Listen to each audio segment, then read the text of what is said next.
Johan Swinen, réflexion sur l'histoire complexe du Rwanda et le génocide. Cette radicalisation fut encore accentuée, et ça c'est très important, accentuée et aggravée par l'assassinat, le 21 octobre 1993, du président Hutu burundais Melchior Ndadaye, démocratiquement élu 3 ou 4 mois auparavant. Cet attentat porta un véritable coup de massue au processus de paix au Rwanda. C'est le président Habyarimana lui-même qui me dit ce jour-là qu'il voyait mal comment il pouvait continuer à faire accepter les compromis d'Arusha par une opinion publique et politique traumatisée qui avait perdu toute confiance dans un processus pacifique et démocratique. Il dit, comment voulez-vous, vous qui insistez tellement souvent sur le fait que je dois encore faire des concessions, que je dois composer, que je dois partager le pouvoir, comment voulez-vous que je parvienne encore à faire accepter les accords d'Arusha, le compromis difficile d'Arusha, si dans notre pays voisin, un processus comparable, démocratique, pacifique, aboutit après 3-4 mois seulement à cette tragédie, à un assassinat d'un président Hutu modéré, parce qu'il était considéré comme modéré et allant très lentement et très prudemment dans l'adaptation et la recomposition des institutions, donc en ne remplaçant pas les Tutsis trop vite par des Hutus.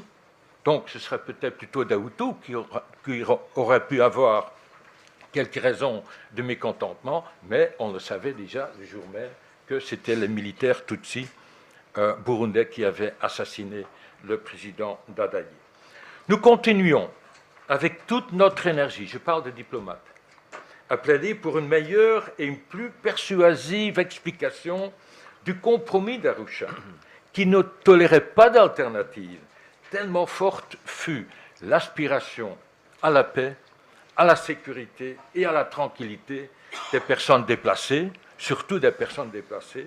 Ils étaient 1 million et demi à un certain moment, et des citoyens qui vivaient dans la peur.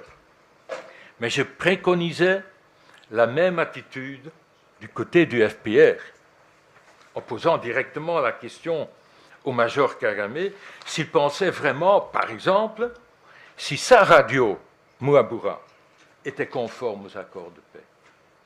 Ou si le FPR ne pensait pas bien faire en évoquant lui aussi la perspective d'élections démocratiques qui donnerait lieu, le cas échéant, à une reconfiguration, après 22 mois, du partage du pouvoir. Je regrettais ne pas entendre des réactions encourageantes du côté du FPR. Nous connaissons la suite. Parlons pour la diplomatie belge.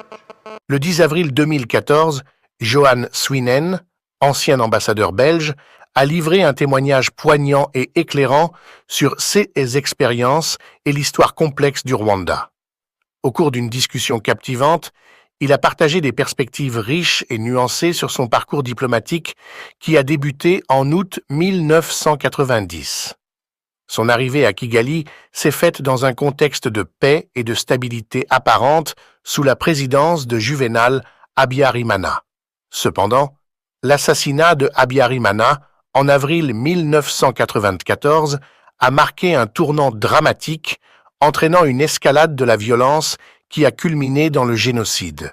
Johan Swinen a été témoin des efforts de réforme et de démocratisation du Rwanda, mais aussi des défis colossaux posés par les conflits internes et les tensions ethniques. Son évacuation rapide après l'assassinat de Habyarimana l'a empêché d'assister directement au génocide, mais il en a saisi toute la gravité. Critiquant la réponse inadéquate de la communauté internationale et appelant à une enquête approfondie sur la chute de l'avion présidentiel, Johan Swinen a également exprimé un espoir mesuré pour l'avenir du Rwanda, soulignant l'importance de la promotion des droits de l'homme, de la démocratie et de la stabilité régionale. Seize Reflection, mettent en lumière la complexité de l'histoire rwandaise et offrent des leçons essentielles pour la communauté internationale dans la gestion des conflits et le soutien à la reconstruction post-conflit. Dans une discussion captivante et stimulante, Johan Swinen, ancien ambassadeur belge, a partagé ses perspectives sur ses expériences et l'histoire complexe du Rwanda. Son parcours a commencé en août 1990, marquant le début d'une carrière diplomatique qui le placerait au cœur d'événements significatifs de l'histoire tumultueuse du Rwanda. L'arrivée de Johan Swinen à Kigali a coïncidé avec une période de paix et de stabilité apparente. Le Rwanda, sous la présidence de Juvenal Habyarimana, était considéré comme un modèle en matière de droits de l'homme et de coopération internationale. Cependant, des fissures commençaient déjà à apparaître dans le régime. L'assassinat de Habyarimana en avril 1994 a marqué un tournant conduisant à une escalade tragique de la violence qui a culminé dans le génocide. De son point de vue, Johan Swinen a été témoin des efforts du Rwanda pour se réformer et se démocratiser. Encouragé par la communauté internationale, y compris la Belgique, le Rwanda s'est engagé dans une série de réformes visant à la libéralisation et à l'établissement d'un système multipartite. Les accords d'Arusha de 1993, conçus pour partager le pouvoir entre le gouvernement et le Front patriotique rwandais, FPR, ont constitué une étape importante. Malgré ces efforts, le pays était en proie à des conflits internes, des tensions ethniques et des violences politiques. Le mandat de Johan Swinen en tant qu'ambassadeur s'est terminé brusquement avec son évacuation quelques jours après l'assassinat de Habyarimana. Bien qu'il n'ait pas été témoin du génocide de première main, il était pleinement conscient de la détérioration de la situation. Il a décrit le génocide comme le résultat de la radicalisation, de la désinformation et de la haine ethnique, exacerbée par l'assassinat du président Melchior Ndadaye du Burundi en 1993. Cet événement a brisé les espoirs de transition pacifique et a intensifié les craintes parmi la majorité Hutu au Rwanda. Johan Swinen a critiqué la réponse de la communauté internationale, soulignant l'échec des puissances européennes, en particulier la Belgique et la France, à présenter un front uni. Cette désunion a permis aux extrémistes d'exploiter les perceptions de partialité étrangère, polarisant davantage le conflit.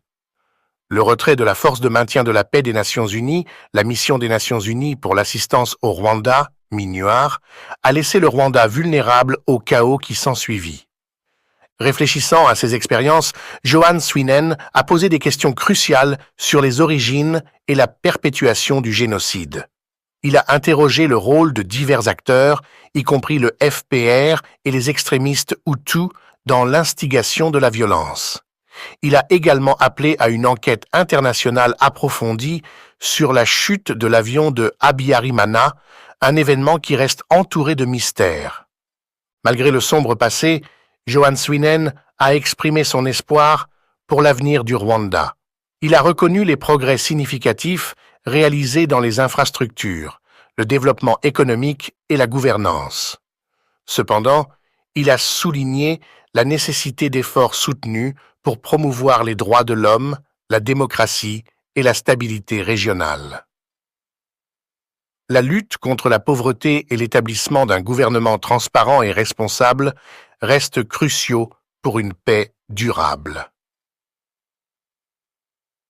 Les réflexions de Johan Swinen soulignent la complexité de l'histoire du Rwanda et les défis de la diplomatie dans un environnement volatile.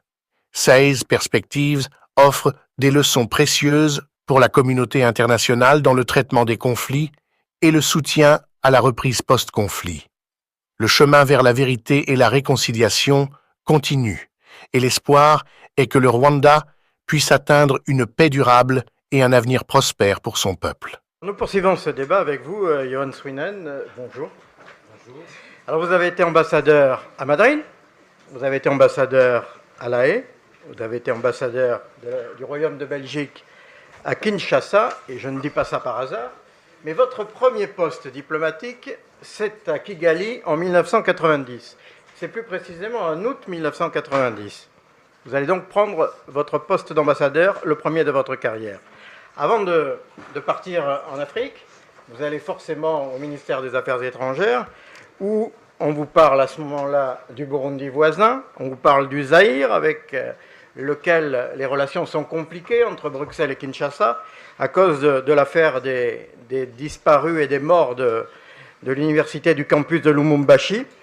En 1990, quand vous arrivez à Kigali, quel Rwanda découvrez-vous? Merci, Président. Tout d'abord, je suis content de me trouver parmi vous.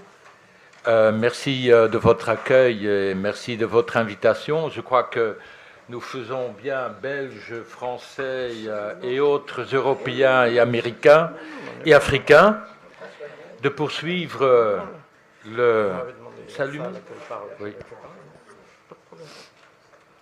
de poursuivre le débat que nous voulons, j'en suis certain, respectueux, serein, tolérant.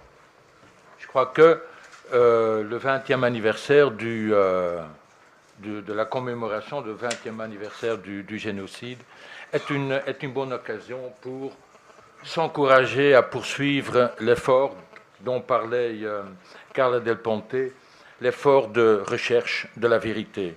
Pas des vérités, mais de toute la vérité, de toutes les vérités. Je veux rassurer